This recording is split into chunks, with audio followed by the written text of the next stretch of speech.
Welcome to this explainer on the absolute holy grail of modern analog hypercars, the 2004 to 2006 Porsche Carrera GT. Look, if you're a purist, a collector, or honestly just someone who appreciates engineering pushed to its absolute bleeding edge, you already know the unmistakable silhouette of this vehicle. Today, we're going to break down every known issue, every astronomical ownership cost, and every glorious, unfiltered detail of the Carrera GT to figure out if it earns our ultimate verdict. But first, welcome to Buy or Buy, where we just have to make the joke right out of the gate. The Carrera GT is what happens when Porsche takes a literal Formula One engine, throws it into a Le Mans prototype, and then says, all right, fine, you can have it on the road, but only if you sign a waiver acknowledging the clutch will destroy itself if you so much as breathe on it wrong. It is beautiful, it is legendary, and it is famously, utterly unforgiving. Section 1, the ultimate analog holy grail. Let's start with the beating heart of this machine. You are looking at a 5.7-liter naturally aspirated V10 that is quite literally a piece of motorsport history. This engine was originally designed for Porsche's failed Footwork Arrows Formula One program back in 1992. When that got shelved, Porsche expanded it for their LMP2000 Le Mans prototype. But then, to avoid competing with, and potentially embarrassing Audi, who was also under the Volkswagen Group umbrella, the prototype was canceled. So, to recoup their investment, Porsche took this incredibly exotic 215-kilogram racing engine, complete with a sand-cast aluminum block, hydroformed steel and forged titanium connecting rods, and sodium-cooled exhaust valves, and just dropped it into a road car. 8,400 RPM. That massive number is the screaming red line of that V10. Fed by individual throttle bodies, it pumps out 605 horsepower at 8,000 RPM. And when you push it all the way to 8,400, it produces this otherworldly F1-derived mechanical symphony that you just cannot find anywhere else. There is simply no other V10 on the planet that sounds quite like this. And the engineering brilliance doesn't stop at the engine. It extends into every millimeter of the car. This was the first production car ever to use a carbon fiber monocoque painstakingly built by ATR in Italy. It was the first production car to feature carbon ceramic brakes and the first to use a carbon ceramic composite clutch. It's strictly mid-engine and rear-wheel drive. And get this, it was offered with a 6-speed manual transmission only. No automatics, no paddles, no PDK, just you, a magnificent birch and ashwood shift knob, a direct nod to the legendary 917 Le Mans racers, and a traditional left-side ignition. To say this car is rare is an understatement. Porsche only hand-built 1,270 of these globally before production officially ended on May 6, 2006. They were assembled in Leipzig at a painstaking rate of exactly 3 cars per day. And what's really incredible is that every single one of those 1,270 cars was personally track-tested by rally legend Walter Röhrl before it was handed over to the customer. Out of that tiny total, only 644 ever made it to the United States.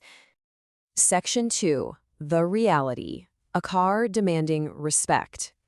Now, I really need to shift gears here and emphasize something absolutely crucial. Because this 605 horsepower, 3,000-pound hypercar, it has absolutely zero electronic safety nets to save you if you run out of talent. No traction control, no stability control, none. The rear end is highly responsive, and the car requires absolute undivided focus to keep it pointed straight.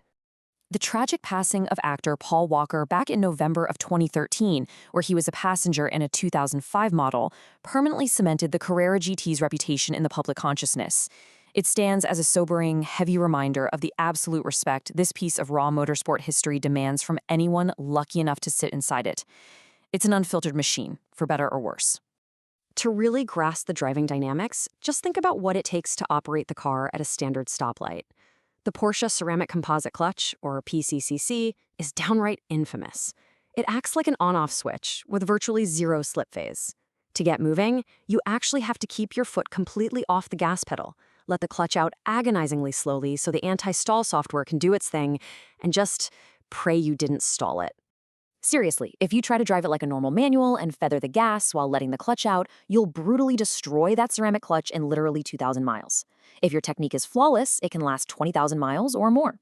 But when it inevitably goes, you're looking at a replacement bill of anywhere from $13,000 to $32,000, which brings us perfectly to our next major topic. Section 3. The brutal cost of ownership. Brace yourselves for these numbers because the financial pain of ownership here is truly staggering.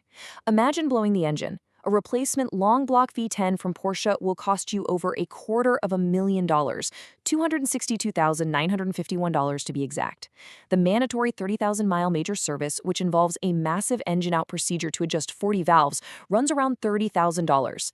Need a new windshield? $9,000. Front bumper? Over $11,000. Just one replacement carbon bucket seat is nearly $16,000. Even a routine dry sump oil change will set you back $1,200. And the hits just keep coming. You face mandatory tire replacements. The Michelin Pilot Sport Cup tires have to be swapped every 4 years regardless of mileage, just due to compound aging. The factory ceramic brake rotors are known to suffer surface cracking after 10 to 15 years and cost a fortune to replace. And crucially, you have to verify the 2023 AP3 recall, which addressed a really critical spherical front suspension joint corrosion issue, especially in cars that spent time in salt belt states. Because this hypercar is so insanely specialized, you absolutely cannot just roll it into your local standard Porsche dealership. You have to rely on a very tiny handful of elite independent shops. Specialists like Canepa out in California or Apache Motorworks are pretty much the only places on Earth collectors truly trust to split these multi-million-dollar cars apart and put them back together perfectly. Section 4. The Investment. A Mythological Appreciation. Now, this is where the story gets really wild, because the very terror and purity of this analog beast are exactly what's driving its collector value to the moon. Values have climbed exponentially from that $440,000 original MSRP back in 2004. The first $1 million sale hit in 2015. It crossed $2 million in 2022. Fast forward to today, after a brief dip, the market is surging again. January 2026 saw a $3 million sale in Arizona, and then the absolute record. $6.715 million in March 2026 for a 2005 Golf Blue paint-to-sample model at Amelia Island. Since there were only 19 PTS Carrera GTs ever delivered to North America, they are the ultimate unicorns. If you put it next to its direct successor, the 918 Spider, it's pretty obvious why collectors are obsessed with the Carrera GT. Sure, the 918 is undeniably faster, using a brilliant hybrid powertrain and a PDK automatic with heavy electronic assistance. But the Carrera GT, it was the absolute last analog Porsche hypercar, just man and machine, connected by a mechanical linkage and a highly temperamental carbon ceramic clutch. And looking at its direct rivals from that era, the narrative holds up. The Ferrari Enzo offers a naturally aspirated V12 and similar appreciation, sure, but without the manual purity. The supercharged Mercedes SLR McLaren has fallen a bit behind in revered collector status. And while the Pagani Zonta is arguably more theatrical with its AMG V12, the Carrera GT stands entirely alone as the uncompromising, track-honed driver's choice of the 2000s hypercar trinity. Section 5. The Verdict. Buy or buy. Despite those brutal ownership costs and the genuinely terrifying driving dynamics, our verdict today is a massive, resounding buy. Used pricing typically runs between $1.4 and $2.2 million, with Hagerty valuing a Condition 2 car at $1.4 million and a pristine Condition 1 at $1.75 million. This has even been validated by its inclusion on the Hagerty 2026 Bull Market List as one of the most appreciating cars in modern history, bouncing back beautifully from that brief market dip. But listen, if you actually have the means to hunt one down, you've got to treat this checklist like gospel. Secure a pre-purchase inspection from an elite specialist like Canepa or Apache. You absolutely must verify the exact remaining clutch life via a computer reading. Confirm that the 30,000-mile service was actually done by a specialist, and check that the APRA 3 suspension recall is fully signed off. And of course, if you find one in a paint-to-sample color, be prepared to pay an eye-watering premium. So, I'm going to leave you with this final thought.